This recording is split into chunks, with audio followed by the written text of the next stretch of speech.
Ladies and gentlemen, good day to all of you. Ukrainian President Volodymyr Zelensky is making an honest promise. He promises to strike deep into Russia. He vows to launch massive strikes deep into Russia, since the good gentleman has received authorization from his allies, who are either allowing or in fact obliging him to strike deep into Russia. He accepts the deal, he accepts the mission, and he says he will strike deep into Russia on a massive scale. Even though for the moment he has not yet received the Taurus missiles. It should be noted that he is focusing on these Taurus missiles, which will allow him to strike deep inside. It is Germany that is supposed to provide them to him, along with certain Western countries. Yes, and on the other side, nothing is going well anymore between the European Union, which supports Ukraine, and Ukraine itself. The European Union, which is encouraging the conflict in Ukraine, is overwhelmed. The European Union is devastated by the scale of the demands. First, by the sheer number of Ukrainian refugees arriving en masse in Europe. But as if all that weren't enough, the Ukrainian refugees, well, they are bosses.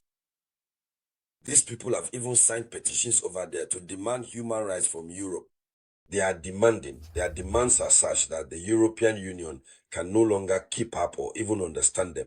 The European Union cannot meet their demands, which we will look at in a moment.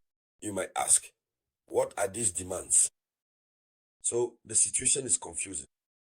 But my brothers in Africa will say over there that it is they who encouraged this conflict, who brought this conflict into being. They are the ones encouraging the conflict. They are the ones saying it must go on.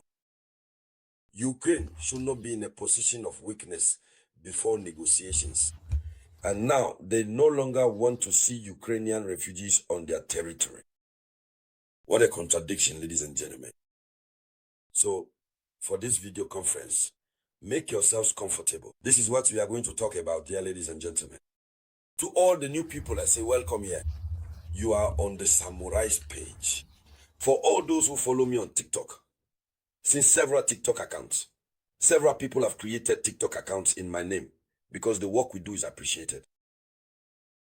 My official page is Samouraï Théa. Find me on YouTube, Samouraï Théa.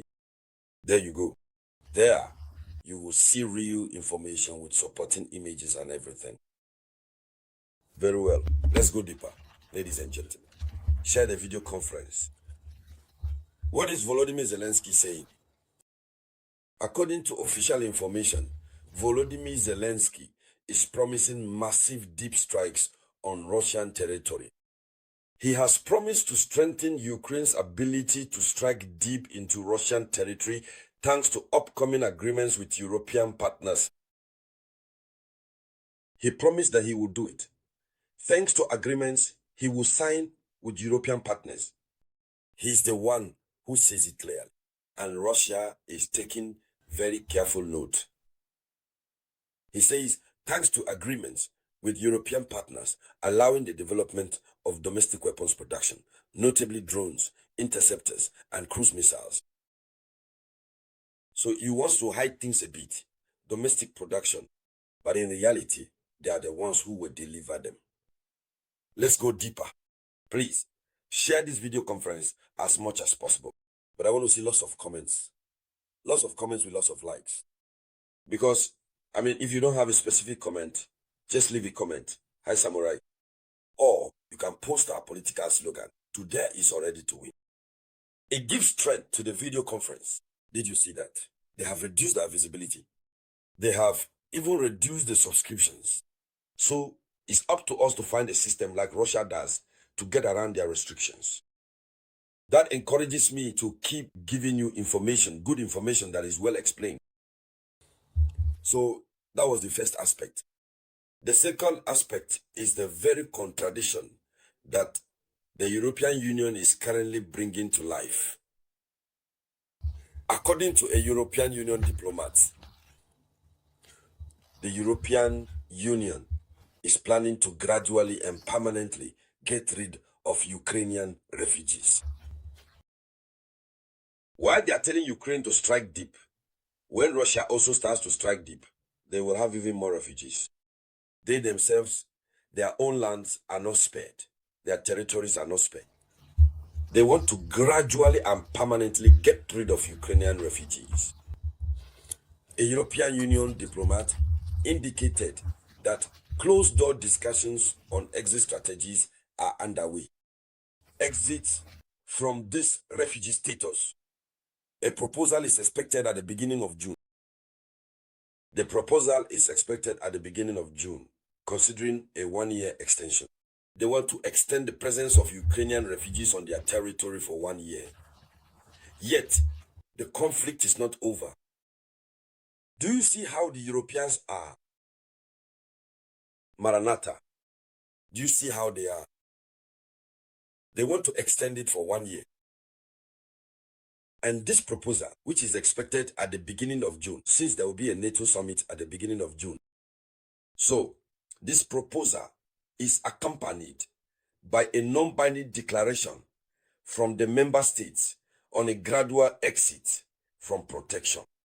Now, the current directive initially allowed for 2 extensions until March 2025.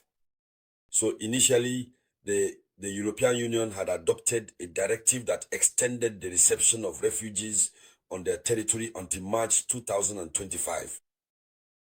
But March 2025 is over. The conflict has not yet ended. And they want to expel the Ukrainian refugees. These people here are saying no. We'll look at that part in a moment. Give lots of likes. It gives me courage. I saw a lot of likes, a lot of comments on the previous video conference. And that's what makes me happy. There you go. And even that makes me laugh. So they are forced to extend it for another year. Let's go. And so the European Commission has chosen to extend it until March 2026. Do they really have a choice? The conflict still hasn't ended. Are you going to send them back to Ukraine to go where? Besides, the real problem is that many Ukrainians no longer want to go back. They want to have the right to reside in these various European countries permanently. So, what is happening? According to Martin Wagner, from the International Center for Migration Policy Development, he says, we are already on site. He says, we are already on thin ice with the last extension. He says, they are on thin ice with the last extension. That is, they've extended and extended so much. They are tired. She insists that a clear exit has become necessary to avoid overloading national asylum systems. There you have it. The national asylum systems are already overloaded. The national asylum systems are already overloaded, so they want to push them out. But what is the problem? Is that even though the national asylum systems are already overloaded in Europe, there is still growing pressure on the member states. Ukrainian refugees, they are not tolerable. So, let's go deeper. According to Euractiv, the media outlet Euractiv, the topic is expected to be discussed at the European Council of Home Affairs, scheduled for June 12 and 13. So, it's not the NATO summit, but rather the European Council of Home Affairs that's scheduled for June 12 and 13. They need to discuss this matter. Now, most countries still support an extension, but the legal possibilities are limited. That is to say, this extension is not provided for in their directives. But since they are the ones who wrote them, they can always make changes. So they are increasingly demanding requests from Ukrainian refugees. In Sweden, for example, the pressure is rising. The media outlet known as Free Attinder reports that more than 10,000 Ukrainians in Sweden have signed a petition demanding the right to stay in the country indefinitely. Yeah, more than 10,000 Ukrainians have signed a petition demanding their right to stay in the country indefinitely. Since European Union regulations allow it, the right of asylum. And since they are the ones saying that Russia is a monster, that Russia is pouring lava, flames onto Ukraine, why don't they want to keep welcoming them? If they love Ukraine so much, they just have to grant them the right to stay. So, what's going on? These refugees are also requesting the facilitation of family reunification. They want to settle permanently. What is family reunification? There's a Ukrainian in Sweden, his wife is in another country, and they want the family to be brought together. They also have to do the same thing. They have to resettle. So they are requesting the facilitation of family reunification and the possibility of obtaining long-term permanent resident status. They want to have long-term permanent resident status. So these increasing demands are raising questions for many European governments already under pressure from the influx of migrants. So here are the main points. There were many other things we should have said, but we're already out of time. So thank you to everyone. Thank you for sharing the video. And to everyone, I ask you to leave a comment. Or if you don't leave something in the comments, it means you are not acting in good faith. So thank you to everyone. This was the voice of your one and only Samurai.